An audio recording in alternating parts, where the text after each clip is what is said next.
Hello, welcome to Do It Yourself with Wayne. Today we're here in our kitchen, in our pantry, and my sweetie has decided that she needs another shelf right about here because she's got a new Instapot. You know how important those things are. It's got to have a place to stay when it's not in use. So today we're going to use this piece of wood that's left over from an old project that we've done, and we're going to show you how we build this shelf and how we support it so that it's good and secure and can handle the weight and all that sort of thing. So let's get going and put this shelf in. Now the first thing we're going to do is take our measurements for inside our shelf. And this is just an example. This is not one of the parts that we'll be using, but we'll be making strips of wood similar to this. There'll be one mounted here on the side, one on the back, and one on the far side that our shelf will actually set on. So we've taken measurements for here, here, and here. We've also taken the full measurement for the width of our shelf. And in mounting the shelf, we've used our stud finder. Okay, we come across and it says we have a stud right there. Now we can tie into that stud, and that gives us one place that we can nail in and it would be very secure, but we don't have any other studs over here that we can tie into. So what we'll be using is these little wall anchors. We've got a video on different types of wall anchors. If you're interested, we'll put a link in the description to that. But basically they go through the sheetrock, you turn the screw in, they spread out in the back side of the sheetrock, and it makes a really secure anchor. But we'll be using several of these to secure those strips to the wall to make sure that we have a shelf that won't, give us trouble over time. So let's move on. Now at this point, we've cut our pieces of wood, we've stained them and sanded them down and everything. We're ready to start installing. This is one of the brackets or braces that will go under the shelf that'll mount something like that on the wall that the shelf will sit on top of. But in order to determine where we want the shelf up and down, we decided that we wanted 14 inches of height from the upper shelf down to the lower shelf. And as you can see, I got two marks here. The top mark is at 14 inches. That's where the top of the shelf will be, but that's not where I attach the bracket or that strip of wood for support under the shelf. This line will be the top of the wood that supports the shelf. So this is the one that'll go on the back wall.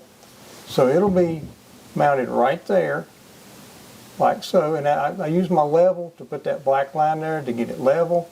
So this will go right there, and then when the shelf goes on top of it, which the shelf will be the same thickness as this, that'll give us the 14 inches from the top of the shelf to the bottom of this shelf. So that's why we did that. Now one other thing, when I cut the pieces like this that go on the sides, I cut them to go all the way to the back wall.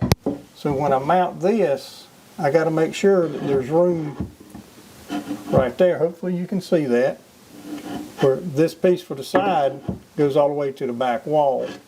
And I got to have room on both ends for that. So when I mount this one, this direction, I got to make sure I got it centered up, so I got room for these pieces to mount on the side walls. Now what I've done at this point, I put one nail here in my board that mounts to the wall, right where my stud is at.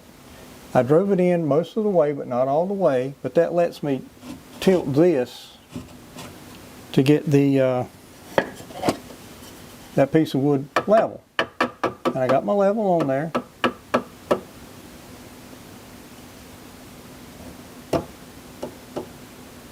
And I'll be real careful to make sure I get it as level as possible. And then I put a screw over here. And again, like I mentioned earlier in the video, I'll be using the wall anchors, molly bolts, whatever you call them. But what I'll do is I'll come over here and I'll drill me a small hole all the way through this board and through the sheetrock. Then I'll angle this down. I'll drill a larger hole that the molly bolt will go through where that little hole's at. Then I'll install it, back the screw back out, and then when I raise this back up to make it level, the holes will line up. I put the screw back in, and that will secure this back board to the wall. Of course, I'll drive this other nail in the rest of the way. So let's do that now. Now at this point we've got our 3 braces in. One on the back wall. You saw the nail I put in here. We put a moly bolt there. We were having a little bit of trouble with those. So on this back piece here, instead of doing the moly bolts, I went with a longer finishing nail. I think it was 2.5 inches. And went in at an angle, this way and that way. And that got me into the studs in the corners of the wall, which are plenty sufficient to hold what we're doing. And on the piece here, because we're going into solid wood here, I used, I think it was a 1 or 1 1/4 inch finishing nails, and went in, but a little bit of an angle down, so give them a little bit better chance to hold well. So that got our 3 braces in there. And then this is our shelf to put it in there. We just do that. And there we go, our shelf is finished. So now our Instapot has a new home, and my sweetie is happy, and that's all that matters. So anyway, if you like our video, please click like and share it with your friends.